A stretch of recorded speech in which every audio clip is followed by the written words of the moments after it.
Hello and welcome to Maths with Jacob. This lesson will focus on translation. A translation occurs when a shape or object is moved from one position to another in a straight line for a certain distance. So the very important thing to remember is the movement is in a straight line and there is a distance involved. There is no rotation or twisting of the shape in any way.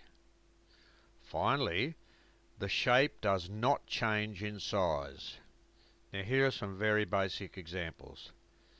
Now the only reason I've coloured the rectangles in a different colour, just because this blue one we will consider as the original rectangle, and this one here is the one that's been moved. For example, there's movement from there to there. So let's say that's the original and that's the image.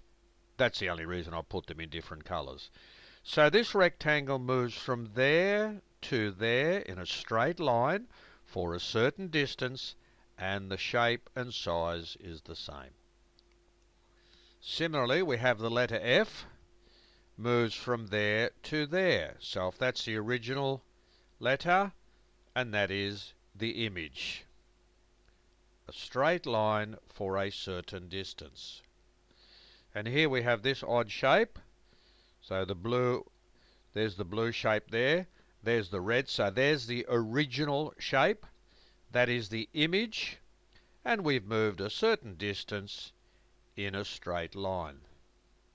Now that's all well and good. However, those of you who've seen my lessons regularly know that I love to attempt to give some relevance to the topics.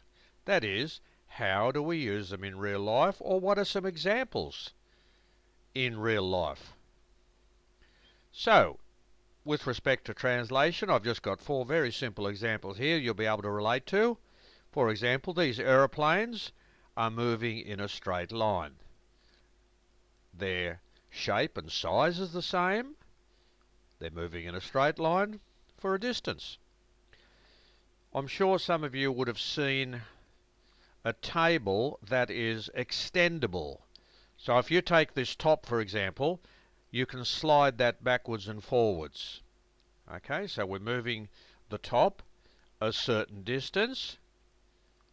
Okay, and it does not change the shape.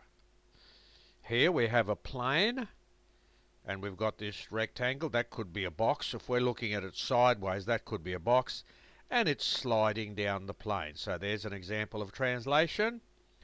And here's a very good example that all of you would have seen, because you probably have these at home. If you have a drawer in some sort of cabinet and you slide the drawer out, that is a perfect example of translation. So this video has been a very simple introduction to translation, and we've seen some examples in real life.